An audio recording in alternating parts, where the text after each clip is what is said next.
Hey, Primal Punch here, and it's about time. This is most of the way dry. I did end up with some splits. I'm uncertain. The lighting, it doesn't look like this is really going to be that friendly here, so let's go ahead and see if you can see those splits there. They're tiny, tiny little splits. It's not a big deal. I'm going to go ahead and, since this is mostly dried, and that's pretty much it for the splits, we did really well on this one. Because it's, like I said, eucalyptus is a dry wood. And I didn't mention this because I've got so much stuff rattling around in my head, but winter, an excellent time for the harvesting of wood in most climates, because any place that freezes, the trees pull their sap back into their roots for the most part, because water freezes. And now I know it's funny that you think a contraction when something gets colder, it gets smaller.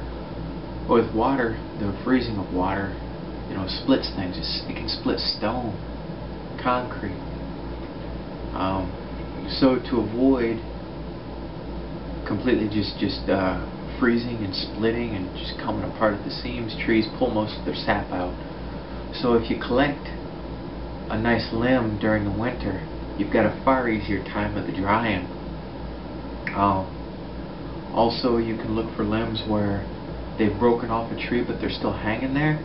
I call that like hang cured, because the leaves will still be on that limb and the leaves will draw that moisture out, and most times you'll end up with a stick that has no splits.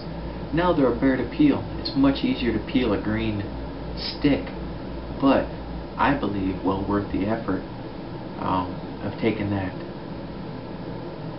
bark off that tree cured, hang cured branch, because you've got a wood. If it's a hardwood, you've got a stick now that's perfectly cured, and it's just as hard as it can be, and it'll take any oil you give it, it'll soak it right up, and that'll be a good stick for you.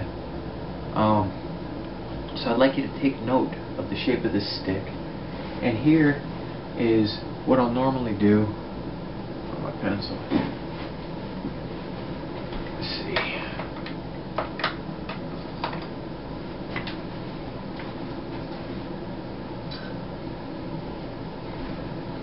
What I'll normally do under normal circumstances is decide, okay, here's the shape that I want for this to have. Now what would I like on here? I'd like this, the natural curve here, to maybe continue. So what I would do is try to just draw a line that follows that curve, and might take just a little bit off there. What do they say in you know, interior designer, you want to follow organic lines, sort of, you know. And this is just, you know, rough. I'll take it to that and see how it looks. Can you see the lines there? I'll darken them up so you can see. And this is just to remind me what I'm doing, because a lot of times, you know, it's easy to get sidetracked. You just give yourself an idea of what you want.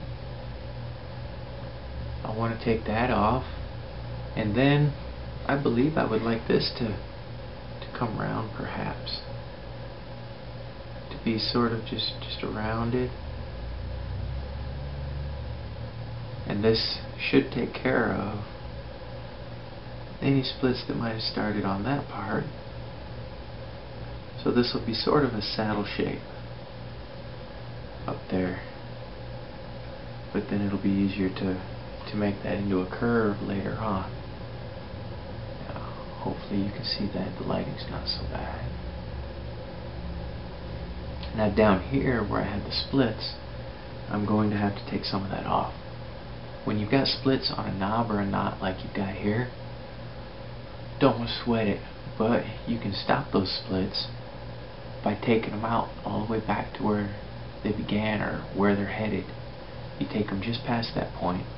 So let's see, if we're going to have it curved up there, we'll go ahead and we'll keep ourselves a little round down here. We'll just make this the same kind of saddle shape, I guess.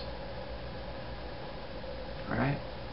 if you can just visualize the stick as it can be, you know, as you might want it to be, and that's your first step. And you can change your mind as you go along. You might say, hey, this stick is really maybe ought to look like this, or whatever. So what I'll end up here with is almost a rounded knob at the end. It'll look more natural than just cut off straight like that. And it'll take some whittling. I'm not going to do that in front of you because I'll have to go outside for it. And my camera's been acting funky in the heat, so there you go. I'm going to go ahead and do that, and then I'll clean this end up.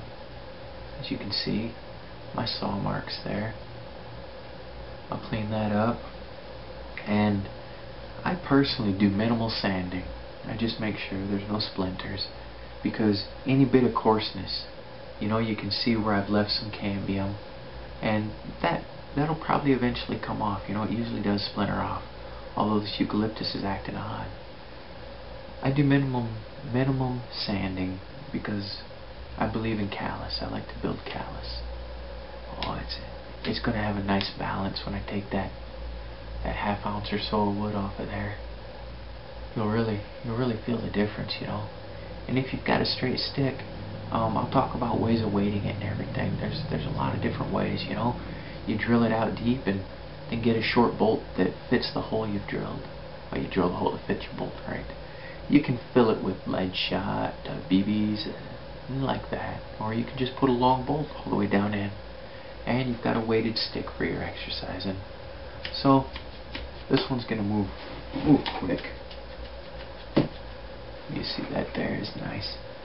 And the thing about this is, you've got a stick like this with that extra weight, and it really moves, you know. Look, I need only a minimum of counterweight back here, and it just will swing. Just go.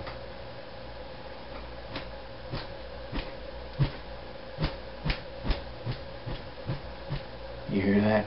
I love that sound. That's a scary sound, man. You hear that by your ear, like, damn, I just barely survived.